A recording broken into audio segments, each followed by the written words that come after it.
Hello friends and greetings for the day. Welcome back to another tutorial on ISTQB Advanced Level Test Management Certification. We are in chapter 2 talking about managing the product and continuing ahead with our same segment, that is 2.2 test estimation, and as a part of it today we shall be covering 2.2.3, that is selection of test estimation techniques, and try understanding what it takes to make selection of the test technique to do the test estimations when it comes to a test manager.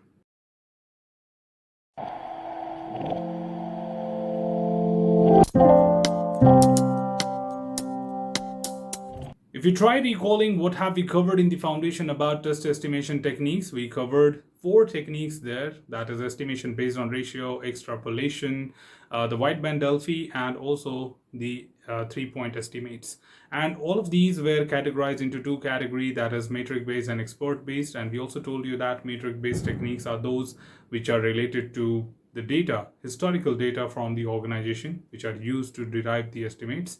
And on the other hand, expert based certainly uses people and their experience to determine the estimates for the work. But at the same time, we need to understand something very important here, that something should be made available in a sufficient manner to use the techniques and determine the estimates. For example, a historical data should exist to make use of the estimates based on ratio or extrapolation. And same way, if I talk about experts, the expert should exist in the organization who is capable of defining the estimates for a particular story.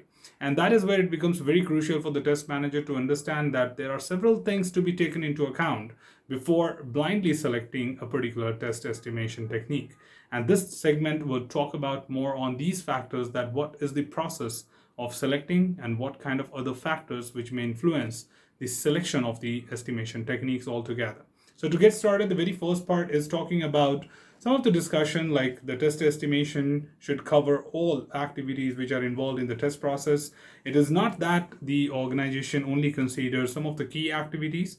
It's all about the whole process. So of course, the test manager should be considerate about taking everything into account, be it about the test analysis, test design, test implementation, test execution, and even the other work which would happen result of the execution, like on failures we'll have defect reporting, we'll be tracking the defect, we'll be conducting retesting, which is confirmation testing, and regression tests. So there could be a lot of activities which might be happening, which sometimes may not be a very straightforward thing to understand. A test manager should be considerate about keeping every single thing into the account.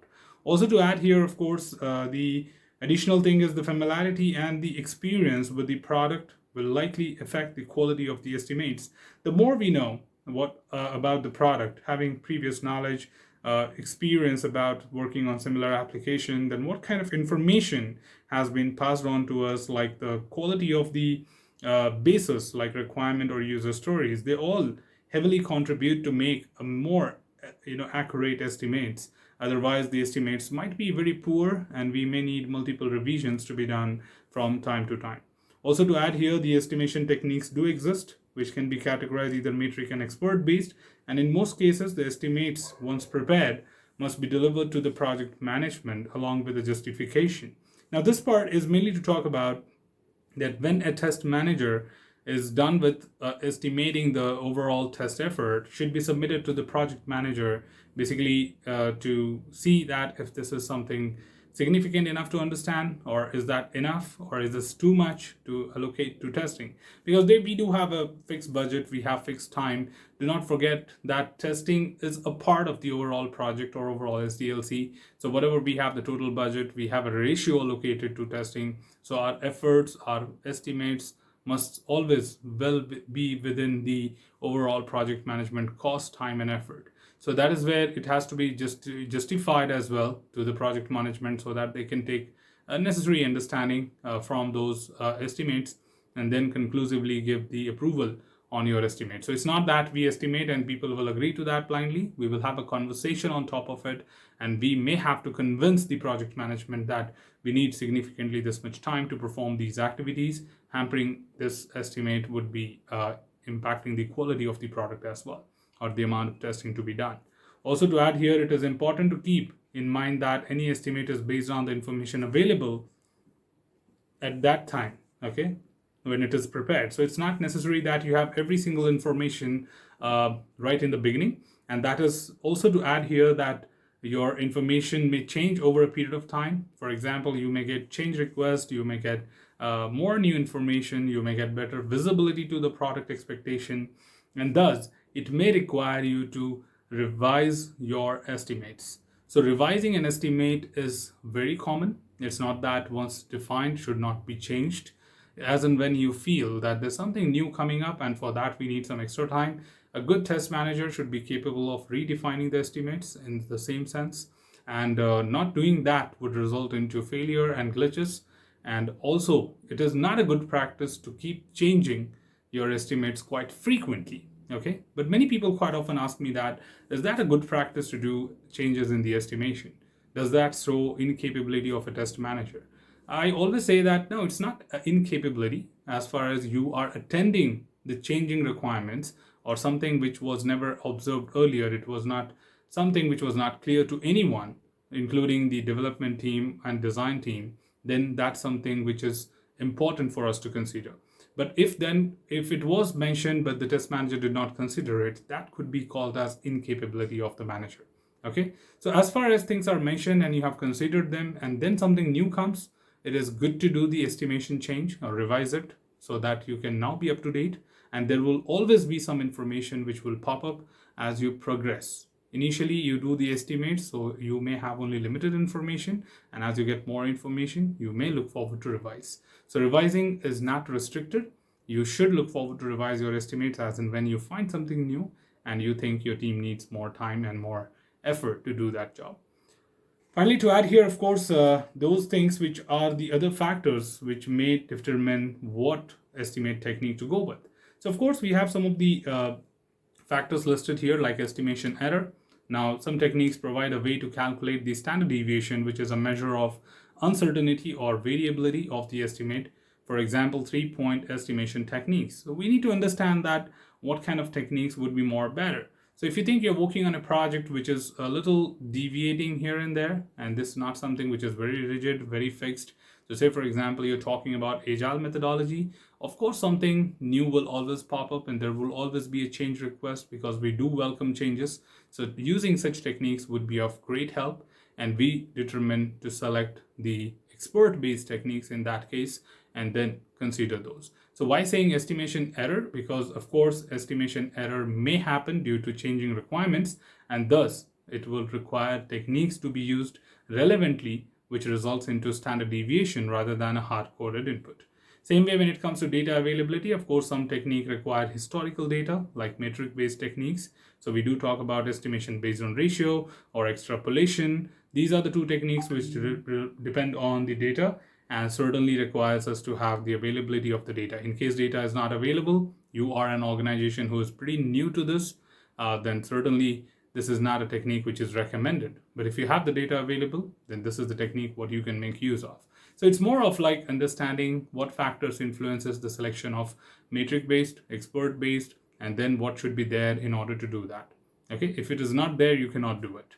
Right? So the next one is expert availability, and this is certainly for the expert-based techniques. So if you're using 3-point estimation or planning poker, wideband Delphi, so certainly you need a team who is capable of understanding the requirement and information in detail, and based on that, they can project the expectations of the same.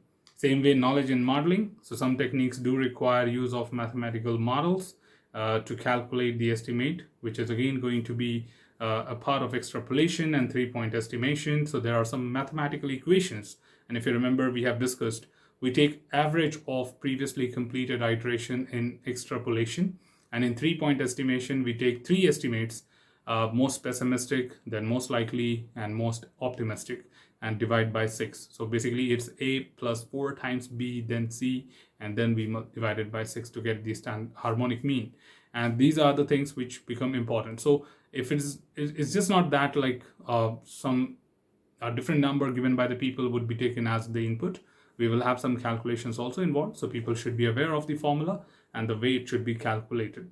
And finally, to add here, of course, the time constraint. Some techniques require more time and effort to perform than other, so which may affect the overall feasibility and suitability of the technique. For example, planning poker is easy to be done, while extrapolation may be more difficult. So we need to understand that what kind of time do you have in the SDLC to perform the required estimation process. And for that, you need to also consider how time consuming a technique could be, and based on that, you can select the most efficient technique to apply to derive your estimate. So put together, these are all those factors which are important for someone to consider, especially the test manager, in order to decide and select the most appropriate techniques to be applied in the organization or maybe in project to do the estimation. And that's where it makes it very clear to us what exactly does that mean. Finally, to conclude, of course, we would also like to talk about how SDLC do affect the selection of the estimation technique. So different SDLC may have different types of estimation techniques because it does depend highly on the context of testing, like what SDLC, what stakeholders you have, what test levels you want to conduct, and what are the various test types in the project. So test manager must be able to coordinate and to apply the test estimation techniques. For example, to select the proper estimation technique, the first determine the complexity of the topic. If the complexity is low, then metric based could be used. And that's a straightforward suggestion to you that this can even become your question in the examination, that where do you think metric based techniques are more recommended? Answer, when the project complexity is low. Or other way around, they may just give you a few line scenario that you're working as a test manager in XYZ organization and currently you have an agile project where the complexity is low. What kind of techniques are recommended? So instead of asking you metric based, they'll give you example of estimation based on ratio or extrapolation, which is in turn metric based. And on the other hand, of course, when it comes to complexity is high, then expert based techniques are used because people may have a good discussion to understand the deep dive of the complexity and make wise decisions to determine what could be the best recommended estimates for it. And in that context, of course, wideband Delphi and planning poker are the techniques which we can make use of.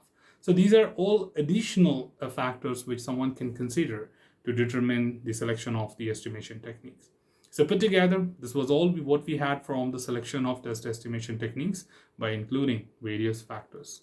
So that's all from this particular tutorial, team. Should you have anything else, feel free to comment below. I'm always there to address your queries and answer them well.